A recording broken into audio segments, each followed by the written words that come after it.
Hello friends, this is Dr. Sachin Goswami and I welcome you on our YouTube classes Goswami Classes. दोस्तों, जैसे कि आप जानते हैं कि इस समय मैं आपकी KVS की तैयारी करा रहा हूं और KVS के लिए मैंने आपको एक रणनीति भी बनाई थी कि किस तरह से आपको तैयारी करनी है और उस तैयारी को मैं भी आपको उसी रणनीति के अनुसार करा रहा हूं। इसमें क्या करना है दोस्तों, कुछ जितना मेरे से हो सकता है मैं आपके साथ मेहनत कर रहा हूं, आपके लिए कंटेंट तैयार कर रहा हूं और उसी तरह से जैसे मैं कंटेंट तैयार कर रहा हूं दोस्तों, वैसे ही आपको भी अपना कंटेंट तैयार करना है। मैंने तरीका बताया था, वीडियो बनाई थी पूरी, जिसमें सिलेबस को भी डिस्कस किया था हमने, जिसमें पीआरटी, टीजीटी, पीजीटी, केवीएस सभी को लेकर हमने डिस्कस किया था और उसकी एक रणनीति की किस तरह से आपको तैयारी करनी है वो बताई थी। उस वीडियो का लिंक मैं डिस्क्रिप्शन बॉक्स में दे दूंगा, अगर आपने नहीं देखी है तो उस वीडियो को जरूर देख लेना। इसके साथ साथ आप हमारी जो ऐप है उसको भी डाउनलोड कर लीजिए प्ले स्टोर से, डॉक्टर एस गोस्वामी क्लासेस, और हमारी वेबसाइट पर भी आप विजिट कर सकते हैं। और दोस्तों, जैसा कि मैंने अभी आपको बताया था कि रिसेंटली वर्किंग कंडीशन में है, कभी अभी आप सोचे कि सर इस पे तो कुछ अवेलेबल ही नहीं है, तो वो आपको बहुत ही जल्दी सब कुछ एक अच्छा खासा स्टडी मटेरियल वहां पर आपको मिलने वाला है। फ्री ऑफ कॉस्ट रजिस्ट्रेशन है, तो उसको आप डाउनलोड जरूर कर लें। तो दोस्तों, आज के टॉपिक की तरफ हम चलेंगे अब। तो जो आज का हमारा टॉपिक है वो है विलियम वर्ड्सवर्थ और ये केवीएस के लिए बहुत बहुत इंपॉर्टेंट है और केवीएस टीजीटी में मैं 100% कह सकता हूं कि इस पोएम से एटलीस्ट एक क्वेश्चन तो आना ही आना है। अब आप सोच रहे होंगे सर एक क्वेश्चन के लिए हम ये पोएम पढ़े, तो एक भी आ सकता है, दो भी आ सकते हैं, लेकिन दोस्तों पॉइंट की भी वैल्यू होती है। आप जानते हैं कि पॉइंट का खेल होता है और पॉइंट से मेरिट बन जाती है और बिगड़ भी जाती है। तो आपको तो अपने एक एक नंबर को बिल्कुल सेफ रखना है और अच्छी तरह से तैयारी करनी की कोई भी चूक नहीं होनी चाहिए। एक चीज और देखी जाती है, ये चीज मैं आपसे एक्सपेक्ट नहीं करूंगा।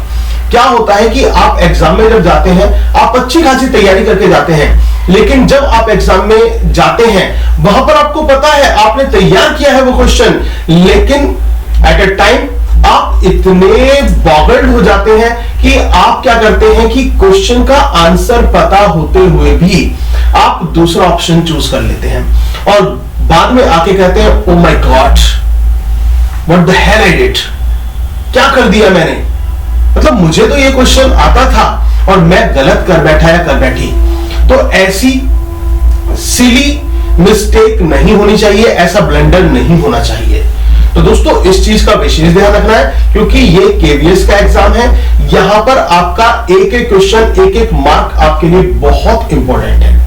और इसके साथ साथ आप जानते हैं कि यूपी टीजीटी इंग्लिश के लिए भी आपके लिए हेल्पफुल है क्योंकि वहां पर भी आप विलियम वर्ड्सवर्थ को पढ़ रहे हैं। तो विलियम वर्ड्सवर्थ का जो टॉपिक है आज मैं आपको कराने वाला हूं। वर्ड्सवर्थ आप जानते हैं एक रोमांटिक एज के पोएट रहे हैं और प्रकृति से उनको विशेष लगाव रहा है। और उसी सीरीज में जो मैं आज पोएम आपको पढ़ाने वाला हूं दोस्तों, वो है a slumber did my spirit सी। जो विलियम वर्ड्सवर्थ की पोएम आज हम स्टडी यहां पर करने वाले हैं, a slumber did my spirit seal. This is the poem by William Wordsworth. ये जो पोएम है ये किसके द्वारा लिखी गई है? ये विलियम वर्ड्सवर्थ के द्वारा लिखी गई पोएम है और पोएम का नाम क्या है? A slumber did my spirit seal by William Wordsworth. और इसमें मैं आपको बताना चाहूंगा ये जो पोएम है, ठीक है, ये जो पोएम है ये दो पार्ट में डिवाइडेड है, यानी कि दो पैसेजेस में डिवाइडेड है। और ये जो दो पैसेज है दोस्तों ये क्या है? ये क्वाट्रेंस है। क्वाट्रेंस यानी कि 4 लाइन का जो स्टैंजा होता है वो क्वाट्रेन कहलाता है। और ऐसे इसमें कितने क्वाट्रेंस हैं? ऐसे इसमें 2 क्वाट्रेंस हैं, यानी कि टोटल नंबर ऑफ लाइंस कितनी है? 8 है। टोटल नंबर ऑफ लाइंस कितनी है? 8 है। और एक चीज और ध्यान रखना, ये जो पोएम है, जो ये पोएम है दोस्तों, ये इनकी जो सीरीज थी, ठीक है, इनकी जो ये सीरीज थी, और कौन सी सीरीज? लूसी को लेकर, लूसी ग्रे। आपने लूसी ग्रे का नाम सुना होगा। अगर आप वर्ड्सवर्थ को पढ़ रहे हैं, वर्ड्सवर्थ को आप तैयार कर रहे हैं, तो आपने लूसी ग्रे का नाम जरूर सुना होगा। अब हु इज लूसी? लूसी कौन है? ये भी क्वेश्चन एग्जाम में आ जाता है। ये पोएम लूसी की सीरीज की है पोएम है, but it is the only poem where her name has not been mention. उसका नाम, लूसी का नाम मेंशन नहीं किया गया है, शी से यहां पर रेफर किया गया है, but it is obviously Lucy. ये कौन है? लूसी है। लूसी को जो है लूसी के बारे में बताया गया है। तो लूसी ग्रे, लूसी कौन है?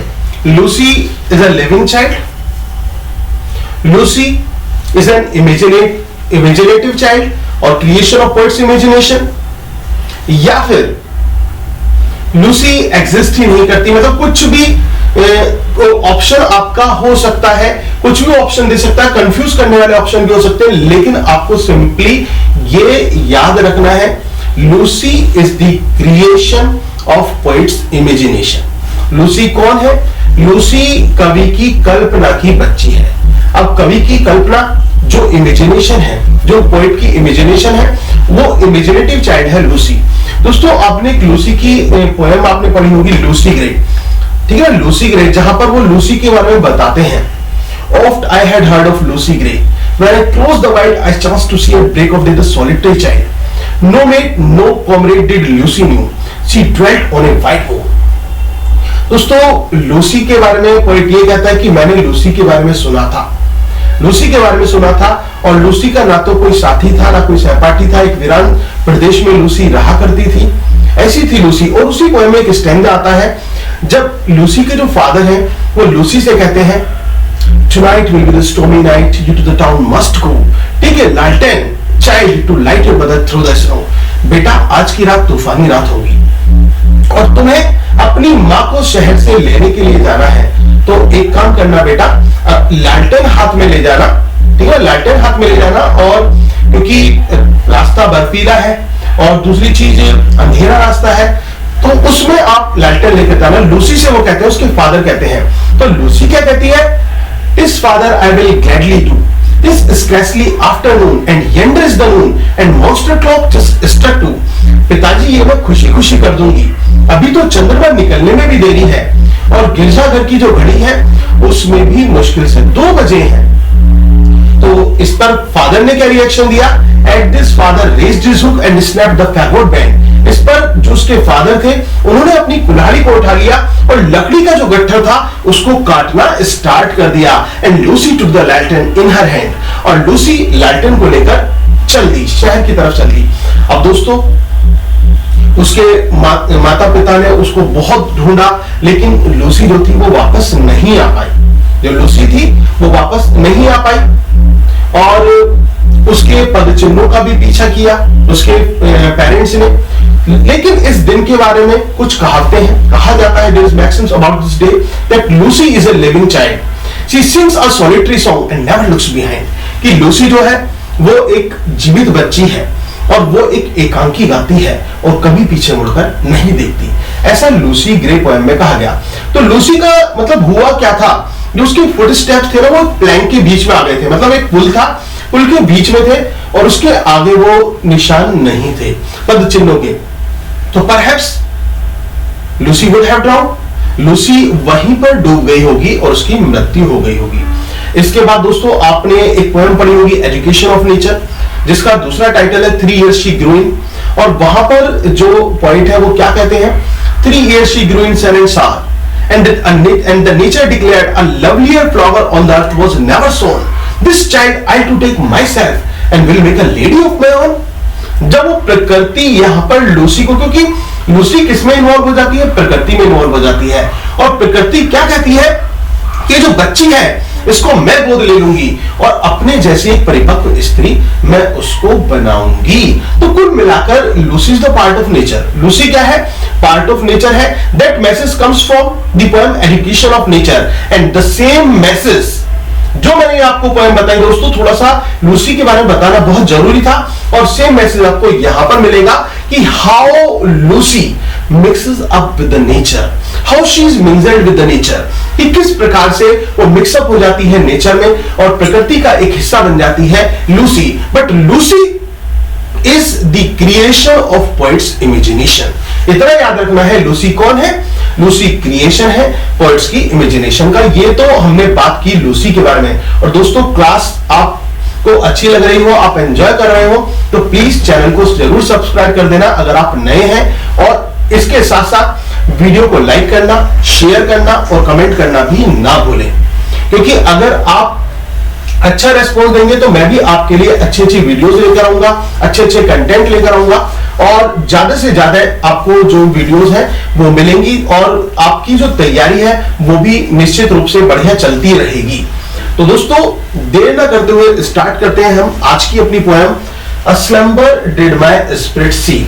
A slumber did my spirit seal.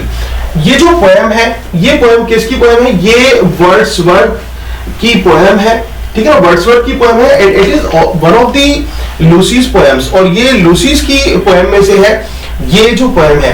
अब इसमें क्या है आप देख सकते हैं, a slumber did my spirit seal, I had no human fears. यहां पर जो पोएट है वो किससे, मतलब किस चीज से गिरा हुआ है? वो कहता है कि मैं घिर गया था, और किस चीज से जो पोएट था वो गिर गया था? वो कहता है slumber did my spirit seal. Slumber ये भी मोस्ट इंपॉर्टेंट है। अगर पैसेज के रूप में पोएम आती है तो स्लम्बर के बारे में आपसे पूछा जा सकता है कि स्लम्बर क्या है। तो स्लम्बर जो है वो डीप स्लीप है। Is that clear? ये क्लियर हुआ? तो वो ये कहता है कि मैं जो था वो किससे भरा हुआ था? मैं नींद से भरा हुआ था, एक गहरी नींद में था। I had no human fears. It means he was afraid of nothing. वो किसी चीज से भयभीत नहीं था। स्पेशली यहां पर किसके बारे में बात करता है? वो ह्यूमन फियर्स के बारे में बात करता है। जो ह्यूमन फियर्स थे वो कहता है कि मैं किसी भी प्रकार का जो ह्यूमन फियर्स होता है, इंसान को डर लगता है, बहुत सारी चीजों में वो भयभीत होने लगता है। तो जब वो नींद में था तो वो एक गहरी नींद में था, एक स्वप्न में था, तो वो इन चीजों से बहुत दूर था, किसी भी फियर से।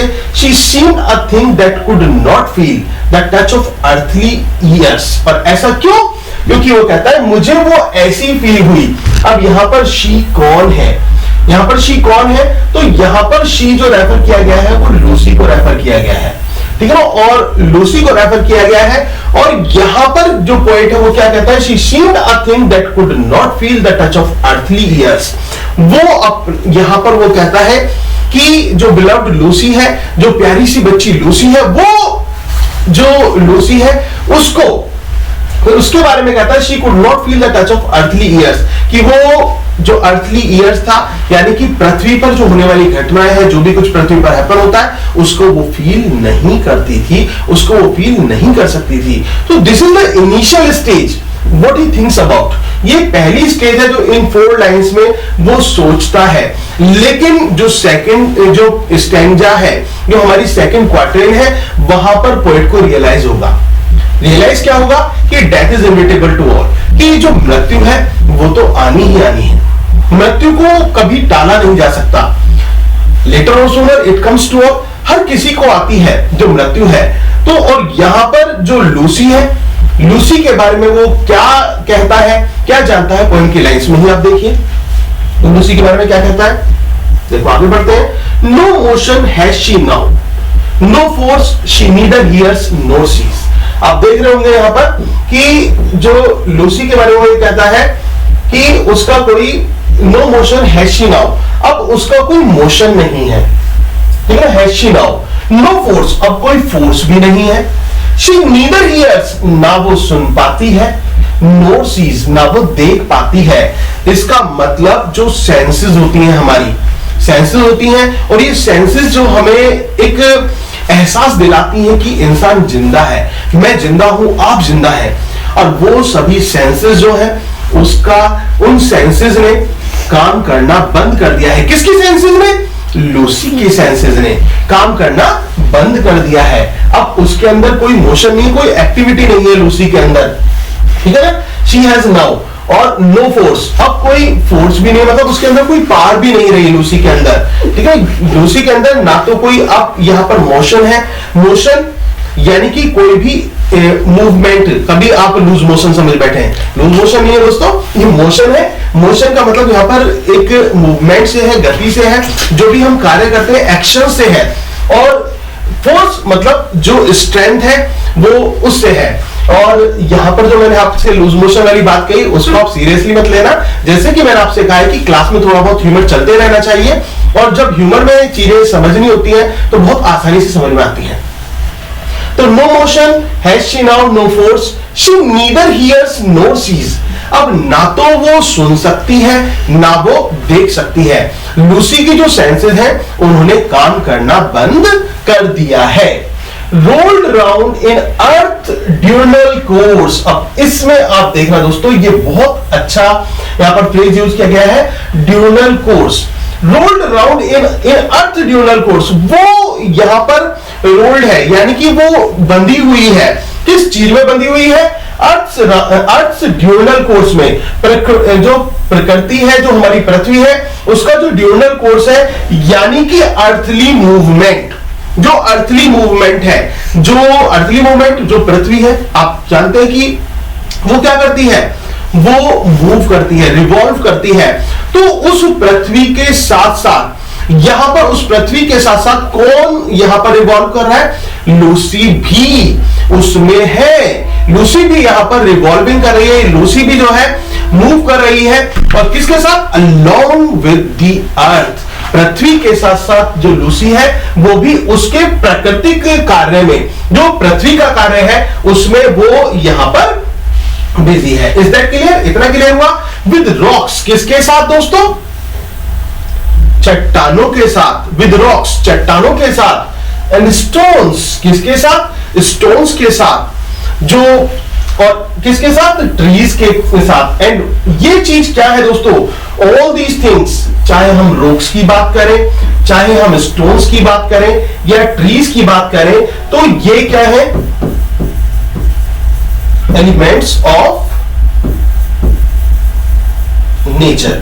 ये सभी है प्रकृति के तत्व। क्या है दोस्तों? ये प्रकृति के तत्व हैं। तो कहने का मतलब ये है कि Lucy is completely involve in nature.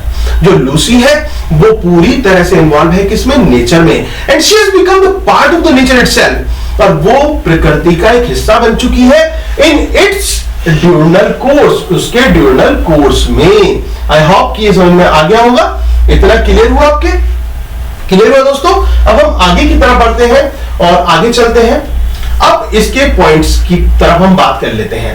Points to remember, जो पॉइंट्स आपको याद रखने हैं उनकी तरफ हम चलते हैं। The poem was written by William Wordsworth in 1798। ये याद रख लें दोस्तों, ये जो पोएम है कब लिखी गई थी? 1798 में लिखी गई थी। किसके द्वारा? विलियम वर्ड्सवर्थ के द्वारा इस पोएम को 1798 में लिखा गया था। This is one of the most important points for you. And published in the 1800। और कब पब्लिश हुई थी? 1800 में पब्लिश हुई थी। एडिशन ऑफ लिरिकल बैलेट्स, किसमें? लिरिकल बैलेट्स एडिशन में ये पब्लिश हुई थी। 1800 में पब्लिश हुई थी, 1798 में ये लिखी गई थी। जो 1800 में जो उनका एडिशन आया था लिरिकल बैलेट्स का, उस वाले एडिशन में ये पब्लिश हुई थी। और it was written by William Wordsworth in 1798। This is one of the most important question. I hope ये क्लियर हो गया होगा और हम इसे यहां भी क्लियर कर देते हैं। अब आगे बढ़ते हैं, सेकंड पॉइंट की तरफ हम चलते हैं। जो हमारा सेकंड पॉइंट है, it is generally the part of Lucy's poems. ये किसका पार्ट है दोस्तों?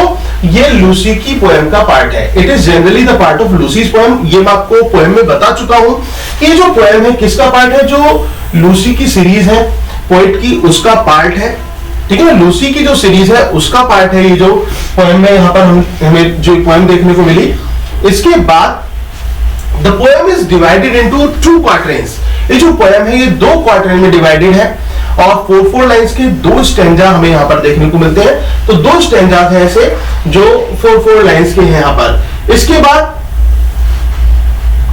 It deals with figurative language. This is again one of the most important question कि इसमें क्या है? इसमें फिगरेटिव लैंग्वेज को हमें देखने को मिलता है। किससे डील करती है? फिगरेटिव लैंग्वेज से। अब ये फिगरेटिव लैंग्वेज जो है ये क्या है?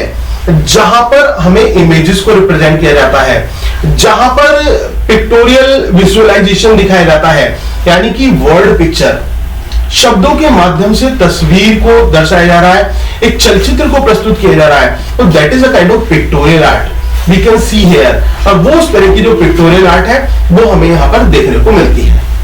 ये क्लियर हुआ? इसके बाद आगे चलते हैं दोस्तों।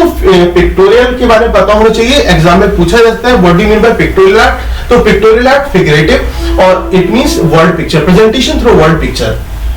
The word slumber literally means deep sleep. ये जो स्लम्बर है ये इसका मतलब क्या होता है, डीप स्लीप होता है। लेकिन यहां पर लॉस ऑफ सेंसेशन से हम इसका मीनिंग निकाल सकते हैं इस पोएम में कि जो पोएट था वो उसकी सेंसेस ने एक तरह से काम करना बंद कर दिया था।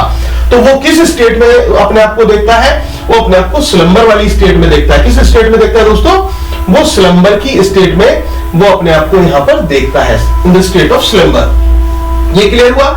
The rhyming scheme of the poem is A B C D C D. इसकी जो राइमिंग स्कीम है वो क्या है, A B C D C D. This is the rhyming scheme, ये इसकी राइमिंग स्कीम है। आई होप कि इतना क्लियर हुआ होगा। अब दोस्तों समरी मैं आपको ऑलरेडी पढ़ा चुका हूं, एक एक लाइन एक्सप्लेन कर चुका हूं। समरी की वैसे मुझे नहीं लगता कि कोई आवश्यकता है, लेकिन एज अ पीडीएफ वो आपके पास होनी चाहिए। तो इसके लिए आप हमारे टेलीग्राम चैनल को ज्वाइन कर लीजिए, हमारी ऐप को जो है आप डाउनलोड कर लीजिए और इसके साथ साथ वेबसाइट पर भी विजिट कीजिएगा। तो जल्दी आपको ये सारी चीजें वहां पर होगी और टेलीग्राम पर तो आपको अभी कल ही मिल जाएगी ये जो इसकी पीडीएफ है। तो आप हमारे चैनल को जरूर सब्सक्राइब कर लें। डिस्क्रिप्शन बॉक्स में सभी के लिंक दिए हुए हैं, वेबसाइट का भी लिंक है और ऐप का भी लिंक है, टेलीग्राम चैनल का भी लिंक है, फेसबुक पेज का भी लिंक है। सारे सोशल मीडिया के जो प्लेटफॉर्म है सभी के लिंक दिए हुए हैं और उम्मीद है कि आपको क्लास अच्छी लग रही होगी। क्लास दोस्तों अभी एंड नहीं हुई है, मैं समरी भी चलो आपको करा देता हूं, एक बार बता देता हूं। समरी की तरफ बढ़ते हैं। देखिए, a deep sleep has closed a poet's soul. Poet ये कहता है कि जो एक डीप स्लीप थी, एक गहरी नींद थी, उसने मेरी आत्मा को जकड़ लिया था। Now he is not afraid of anything. अब वो किसी भी चीज से भयभीत नहीं है। जो पोएट है वो किसी भी चीज से उसको डर नहीं लग रहा है। People are generally afraid of death. जो लोग होते हैं वो कॉमनली किससे डरते हैं, मृत्यु से डरते हैं। मृत्यु का खौफ होता है। यू नो, आप लोगों ने, हम लोग सभी क्या करते हैं, हमें थोड़ी सी भी कोई बीमारी हो जाती है तो डर लगने लगता है। हम एकदम किसकी तरफ भागते हैं, हम एकदम डॉक्टर की तरफ भागते हैं, हम मेडिसिन लेते हैं। क्यों लेते हैं, क्योंकि हमें डर लगता है कि कहीं ये बीमारी ज्यादा ना बढ़ जाए और ज्यादा बढ़ गई तो कहीं हमारा पत्ता ही ना साफ हो जाए, कहीं हम ही ना चल बसे। तो वही सिचुएशन है, तो वही है, एक डर रहता है लोगों को और मृत्यु से सभी डरते हैं। जबकि वो ये चीज भूल जाते हैं कि इट इज इनविटेबल, ये तो आनी ही आनी है। मृत्यु जो है ये तो आनी ही आनी है, तो फिर डरना किस बात का। और फॉर एग्जांपल आप देखिए रॉबर्ट ब्राउनिंग की जो पोएम है प्रोस्पाइस, जिसका मतलब है एक्ट ऑफ लुकिंग फॉरवर्ड, आगे की तरफ देखना। उस पोएम में क्या होता है, रॉबर्ट ब्राउनिंग जो है उनकी जो पत्नी है उनकी मृत्यु हो जाती है और पत्नी की मृत्यु के बाद जो रॉबर्ट ब्राउनिंग है वो एक ऐसी डेथ चाहते हैं कि वो जिसे कहते हैं ना एक बहुत ही एक बैड डेथ, बुरी वाली मृत्यु। बुरी वाली मृत्यु कब होती है, जब हमें मृत्यु जो बीमारी है वो घेर लेती है, पूरी तरह से हम बीमारियों से घिर जाते हैं। वो एक ऐसी मौत चाहते थे। ऐसे भी कम लोग होते हैं। क्यों चाहते थे, क्योंकि उनको पता था कि अगर जो मैं यूं ही चला गया अपनी पत्नी के पास तो वो कहेगी भाई तुमने तो मेरे लिए कुछ भी मेहनत नहीं की, तुमने तो जरा भी स्ट्रगल नहीं किया, यूं ही आ गए मेरे पास। तो तभी तो वो कहता है I was ever a fighter, so one fight more, the best and the last. मैं हमेशा से एक योद्धा रहा था, एक युद्ध और लड़ूंगा। और किससे लड़ूंगा, मृत्यु से लड़ूंगा एक युद्ध और। लेकिन दोस्तों आपको मृत्यु से नहीं लड़ना है, आपको इन लाइन्स को अपने जीवन में उतार लेना है और आपको जो भी संघर्ष है जो आप कर रहे हैं उस समय आप हमेशा याद रखें कि मैं हमेशा एक योद्धा हूं और योद्धा रहूंगा और अपना जो लक्ष्य मैंने ठाना है उसको प्राप्त करके रहूंगा। तो वो चीज है। तो खैर हम यहां पर आते हैं, हम समरी की तरफ चलते हैं। यहां पर people are generally afraid of death. जो लोग हैं वो सामान्यतः किससे भयभीत रहते हैं, मृत्यु से डरते हैं। But this thought has gone. दोस्तों यहां पर ये पी गलती से लग गया है, इसको आप गॉन कर लेना, ओपन हो गया है, हो जाती है कुछ टाइपिंग मिस्टेक। तो this thought has gone far away from poets mind. ये जो थॉट है ये बहुत दूर चला गया। कहां से, पोएट्स माइंड, कवि के दिमाग से। ये जो एक विचार है ये दूर चला गया, मृत्यु से अब उसको डर नहीं है। Lucy seems to him like someone who could never be changed by the passage of time. और लूसी ऐसी अब उसको लगती है कि जिसको समय के द्वारा बदला नहीं जा सकता। इतना क्लियर हुआ, आगे बढ़ते हैं हम। बट ही रियलाइजेस दैट अब उसको लगता है शी इज डेड नाउ, कि अब उसको क्या लगता है कि अब वो मर मर चुकी है, उसकी मृत्यु हो चुकी है। लूसी जो है अब जीवित नहीं है, लूसी की मृत्यु हो चुकी है। But he realises that she is dead now, so she can't move, even she has no strength. अब वो मूव भी नहीं कर सकती क्योंकि उसके अंदर क्या नहीं है, शक्ति नहीं है, स्ट्रेंथ नहीं है, और लाइफ फोर्स और जीवन की, उसमें जीवन को व्यतीत करने की अब ताकत उसके अंदर नहीं है। She is not able to hear or see, वो ना तो देख सकती है ना सुन सकती है। Now she is passively the part of Earth's movement, और अब वो एक्टिवली नहीं है, पैसिवली है। किसका? जब वो जीवित थी तो एक्टिवली पार्ट थी अर्थ के मूवमेंट का, प्रकृति के साथ मिली हुई थी। अब वो मर चुकी है तो वो प्रकृति के जो मूवमेंट है, पृथ्वी का जो मूवमेंट है, उसका पैसिवली पार्ट है। ये भी क्वेश्चन इंपॉर्टेंट है। Now she is the passively part. She is mingled with every element of nature, और वो किसमें मिक्स हो चुकी है? वो मिक्स हो चुकी है किसके साथ? एवरी एलिमेंट ऑफ नेचर, प्रकृति के हर तत्व के साथ जो लूसी है वो अब मिक्सअप हो चुकी है। तो दोस्तों ये हमारी पोएम थी a slumber did my spirit seal by William Wordsworth, जिसको मैंने आपको बताया, और इसके जो मेजर पॉइंट्स थे वो भी आपको बताए गए। जो भी मेजर पॉइंट थे एग्जाम के पॉइंट ऑफ व्यू से, आपको इनको तैयार करना है। और जो पोएम मैंने आज पढ़ाई है इसमें से निश्चित रूप से एग्जाम में क्वेश्चन आने वाला है या आने वाले हैं। आप तैयार कर लीजिए, एटलीस्ट 2 या 3 क्वेश्चन आपको मिल सकते हैं, और एक तो 101% मिलना है। तो अच्छी तरह से तैयार कीजिए, अच्छी प्रिपरेशन कीजिए, अपने आप भी नोट्स बनाइए, जो मैं आपको पढ़ा रहा हूं उससे भी आप पढ़िए, और हमारे चैनल को ज्यादा से ज्यादा शेयर कीजिए, और जितने भी आपके जो साथी हैं, जो एस्पिरेंट्स हैं, उनको भी जो वीडियो है अपनी शेयर कीजिए। और इसके साथ साथ अगर वीडियो अच्छी लगी तो लाइक जरूर करें, और जो बेल आइकन है उसको भी प्रेस जरूर कर देना, ताकि आपको रेगुलर नोटिफिकेशन भी मिलते रहे। Thank you very much, yours doctor Sachin Goswami.